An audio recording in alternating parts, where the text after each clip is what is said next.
Hello mga ka-good vibes, mga kamama, kampara.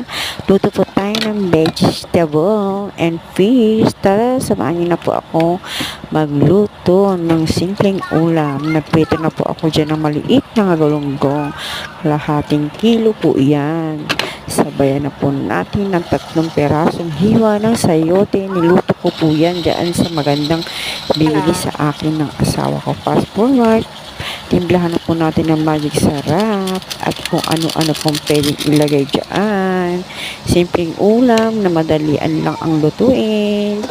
Kaya mga ka-good vibes, tara. Samahan niyo po ako mag-lunch. Thank you po sa lahat ng biyaya na yan. Thank you for watching. Tara po, kain po tayo. Let's eat. Thank you.